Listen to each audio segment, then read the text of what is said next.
Welcome back to Green Bay Nation, presented by Quick Trip. Packers fullback Jordy Kuhn hanging out with us today. Now, last Sunday, you faced off with the San Francisco 49ers in a highly anticipated playoff rematch. John, it definitely felt like a playoff-type atmosphere, didn't it? Yes, it did. It's everything that you want with your regular season opener. You got two tough teams, two teams that are looking to make a playoff run this year, battling it out. There's entertainers on the sideline, famous people everywhere. It was a fun place to play. It was a back-and-forth contest. Now, neither team had a lead larger than 7 points. Aaron Rodgers threw for 333 yards and 3 touchdowns. Jordy Nelson, Randall Cobb, and Jermichael Finley were each on the receiving end of those scores. Nelson and Cobb both recorded over 100 yards receiving. And rookie Eddie Lacy scored his first NFL touchdown to give the Packers the 28-24 lead in the fourth. But in the end, San Fran would come out on top. John, last season, it seemed like it took a couple games for the offense to get in a rhythm. I thought you guys looked pretty sharp last Sunday. How do you feel about the offense's production overall? Overall, as a whole, we're somewhere around the B, the C range. We had some great plays out there, some great opportunities that guys took advantage of. But in the end, we didn't finish the game. We didn't score enough points to beat 49ers, so we have to do more next week. All right, what did the leader of the pack have to say after the contest? Let's go mic'd up with Aaron Rodgers. I don't think we played our best game. I think we got to do a little better situationally, obviously, and then you can't turn the ball over like that. I thought it was sloppy at times, but when we had to make some drives there when we were down in the first half and third quarter, we made them. We just couldn't put together in the fourth quarter. Checking in on the other side of the ball, much like in the playoff game in January, 49ers quarterback Colin Kaepernick was just too much. The defense's game plan was to have Kaepernick beat you with his arm, and he did. He set a new career high, throwing for 412 yards and 3 touchdowns. And how about Anquan Bolden, the veteran, making the most of his 49ers debut with over 200 yards receiving? John, what impressed you the most about the 49ers? It had to be their passing game. We went into the game defensively thinking if we stop the run and make Kaepernick beat us with his arm, that's our best bet. And he showed us that he had a pretty good arm, and his receivers are pretty good too. Yeah. You know, when you guys faced them in the playoffs last January, Kaepernick set a playoff quarterback rushing record for 181 yards. He was held to just 22 this time around, but it's pick your poison with a dual-threat quarterback. Let's hear from the Pack's defensive leaders. Obviously, when you play a team with different options, you have to take away something, and it's going to open up something else. And evidently, it opened up the pass game today. You got 4 guys containing 6 gaps, so that's obviously very difficult. But for the most part, I felt like we held him, in check as far as his ability to run out of the pocket. But that's only half the battle when you deal with a quarterback who's very mobile. The second half is stopping him when he's in the pocket. We'll rebound from this. We'll come back. We'll remember what this feels like, and we'll be stronger. You know, we just talked a little bit about having him beat you guys with his arm. What people don't remember is he didn't start playing until week 11 last week, so he's still kind of the shock factor, still has some surprises in his bag. Yeah, it's really difficult when you're preparing for a quarterback who only has about a dozen starts under his belt. You're really trying to figure out the best approach to take him on, and we're still on a learning curve right now. We're going to see how this plays out with the rest of the season with Kaepernick, but he is a pretty good quarterback.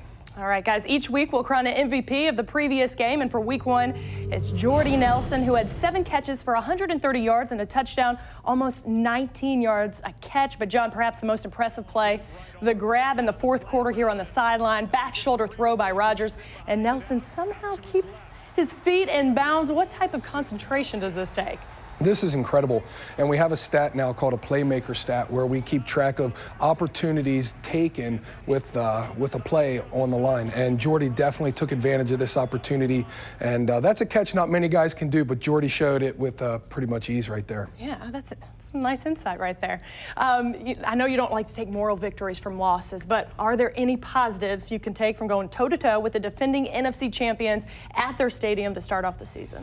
Really just learning from the experience. Like we said, it was a playoff environment. It was 2 physical teams going toe-to-toe into the fourth quarter, so we can learn from this, remember the pain that we feel after this loss, and use that to drive us going forward.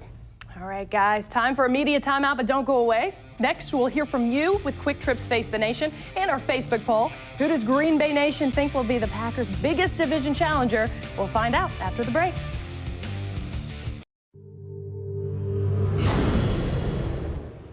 Welcome back to Green Bay Nation, presented by Quick Trip. I'm Leslie Spoon alongside John Kuhn. John, it's time for Quick Trip's Face the Nation. Fans, this is how you can impact the show. Every week, we want you to submit your questions to us through Quick Trip's Facebook and Twitter pages, seen right here on your screen. Lucky viewers will have their questions answered by John or one of our other Green Bay Nation hosts right here on the show. Our first question comes from Jeff in Beaver Dam, who asks, is there a game on this year's schedule you're really looking forward to? Yes, there is. I would have to say the Pittsburgh Steelers this year. Looking to get that rematch from Super Bowl 45. I know they're coming after us, but we have them at home this time, so it's going to be a good one. Heather from De Pere wants to know, what player did you look up to growing up? Emmitt Smith, the running back for the Dallas Cowboys. He was a hard worker. He played a long time in the NFL, and he set the NFL career rushing title. He was a great player, lasted a long time. I really liked his work ethic. Great role model right there. Drew in Plover is next. His next question is it tough to remember all of Aaron Rodgers' hand signals? Yes, it is. It's especially tough, and I'll tell you why. Because Aaron will get in meetings, and he'll change them with the wide receivers, but he'll forget to let the running backs know. So when we're in the backfield and we get a new signal, we have to ask him, what does that mean? But he does a pretty good job of relaying the message to us and letting us know what our routes are. It's pretty funny. Craig in La Crosse asks, do you have a favorite play in Mike McCarthy's playbook that you could share with us? Yes, I do. I love when Mike McCarthy just throws the fullback a bone and just gives him that ball up the middle. We've been pretty successful with it in years past, and hopefully we can keep that going. Is that something after he does, you head over to the sidelines, hey, thanks, coach, or? That's one of those ones when he makes that call, you better make a good play about it because he might not call it again. Finally, Sam in Janesville asks if there have been any memorable pranks in the locker room this year. Of course, you were responsible for the best prank of last year when you threw that shaving cream pie in Aaron Rodgers' face. Did he ever get you back like he vowed he would? No, I'm still looking over my shoulder. Aaron has not gotten me back yet, so I've been kind of laying low. I haven't been really playing any pranks this year. I know Josh Sitton and TJ Lang got some of the young guys at the dorms this year, but me personally, I've been laying low. Got some of the guys at the dorm pies in your face or other things? Some other tricks. Any that you can share? No, not on television. Okay. Fair enough. It's time now for our weekly Facebook poll. We asked you, Green Bay Nation, who will be the Packers' toughest opponent in the NFC North in 2013? The Chicago Bears, the Detroit Lions, or the Minnesota Vikings? How do you think they voted? Well, I'm going to say they went with Chicago Bears, but I wouldn't be surprised if any of the three teams picked up because they all look like they're going to be tough this year. I'm with you. I thought it was going to be the Bears, but let's take a look at the results. The Lions, with 41% actually win. Fans were obviously impressed with Detroit's Week 1 10-point win over the Vikings. The Bears, who beat the Bengals in their opener, got 31% of the vote, and the Vikings just 28%. Yeah, pretty even across the board. I'm not really surprised with that because all three are going to be tough opponents for us this year. They don't call it the black and blue division for nothing. Fans, I want to remind you to weigh in on Green Bay Nation through social media. So many ways to contribute to our show on Facebook and Twitter. Our info is right here on the screen. Join in on the fun. Let's take another water break, but we'll be right back with this week's Viral Spiral and the Kuhn Carry of the Week. You don't want to miss it.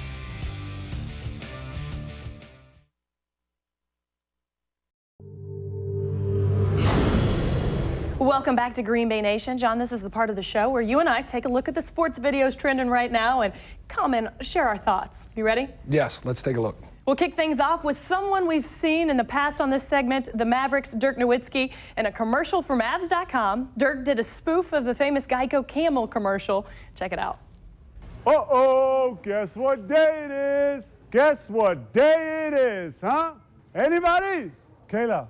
Hey, guess what day it is? Oh, come on, I know you can hear me. Champ. What day is it, champ? Hey, Cash, guess what the day is? It's game day. What? Rob, how happy are Mavs fans to buy a season ticket package? I'd say happier than Dirk on a game day. Game day? Yeah! First of all, the camel one's one of my favorite commercials, but Dirk is just so awesome. This is great. I love Dirk Nowitzki. I love when he comes out and he makes fun, makes these spoofs classic once again. I know you guys don't really have time, but I would love to see you guys do some more Josh Sitton, TJ Lang type commercials and spoofs. I know. They're all around the place, and those guys would probably be the best on the team to do it. Our next video takes us to the soccer pitch. A player gets a great look at the goal, but it gets stopped. His teammate gets the rebound and kicks it right off of his face. And we'll take another look at it. Check it out. Ooh, this is rough right here. You don't want to be catching this ball. Ouch. Oh. I wonder if he got upset and said anything to his teammate after that one, like, thanks for the kick, bud. Yeah, I don't know. To tell you the truth, that's the worst part, that you're more embarrassed than hurt. Like, your pride is just hurt. Everybody in the whole stadium has seen it. That's probably on a not top 10 list right there. Probably so, although Sanchez's butt fall is the best thing I've ever seen in my life. Keeping the soccer theme going, we know fans of the sport get a little overzealous, and this one actually saved a playoff game for his team in Brazil. A random fan runs out into the field, stands in the goal, and actually stops a shot that would have tied the ball game.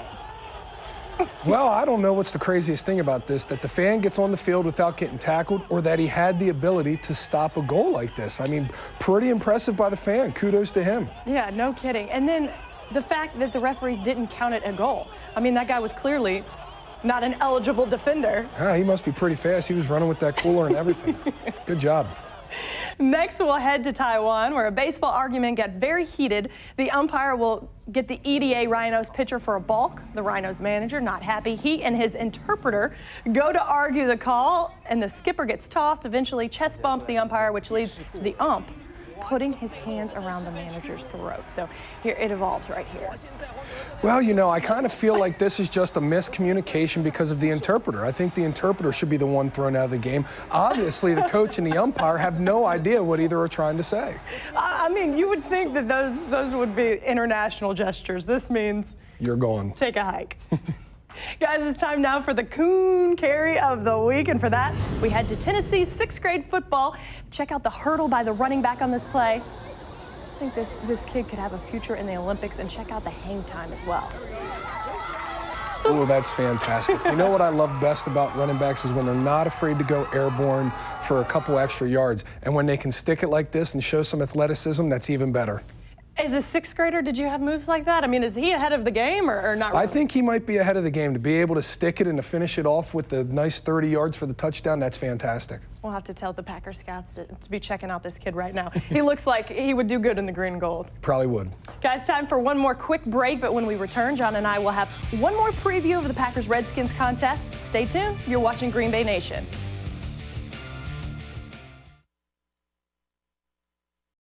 Now it's time for the Green Bay Nation Injury Report, sponsored by Dr. Arvin Ahuja, providing comprehensive neurosurgical and spine care at clinics in Milwaukee and Kenosha.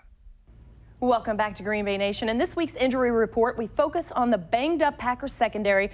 Both Morgan Burnett and Casey Hayward missed last Sunday's opener in San Francisco with hamstring issues. Hayward could be out for as long as a month. The sooner both of those playmakers in the defensive backfield return, the better. And as we mentioned earlier, Robert Griffin III coming back from his knee injury. He only ran the ball 5 times on Monday night. John, do you think that trend will continue, that he'll limit his runs in order to stay healthy and on the field? Yes, I think it's going to be very similar to what we saw with AP last year. They're going to limit his exposure to getting hit, limit exposure to runs, and primarily be the facilitator on offense that he was this past week. Do you think he could be as deadly with his arm as Colin Kaepernick is? I believe so. I believe both the quarterbacks have, great things going. They have targets on the outside, and they're able to get them the ball. You saw the second half last Monday. Definitely no cupcake schedule for you guys right out of the gates. Let's take a look at our Week 2 keys to the game, Green Bay versus Washington, and the 2013 Lambeau Field home opener. We'll start with containing RG3. The Packers defense kept Colin Kaepernick from running all over him in Week 1, but surrendered over 400 yards passing. The Green and Gold will attempt to avoid a similar performance.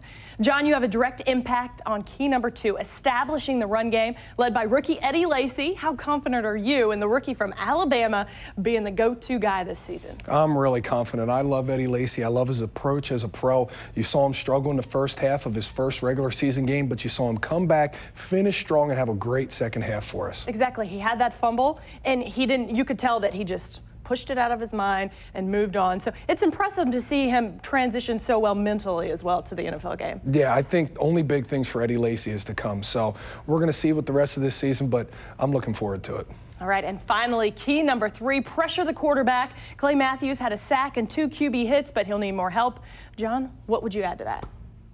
Simply that. As long as we can let Clay go after the quarterback, he's the most feared man in the NFL on the left side. So quarterbacks are scared to death of him. So all we need to do is give him some help on the back end, and everything will take care of itself.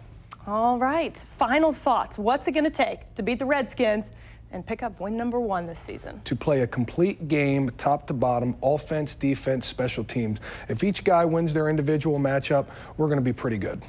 All right, guys, that'll do it for this edition of Green Bay Nation. Thanks for joining us. Thanks for hanging out. Thanks for having me again. And we'll see you guys next week.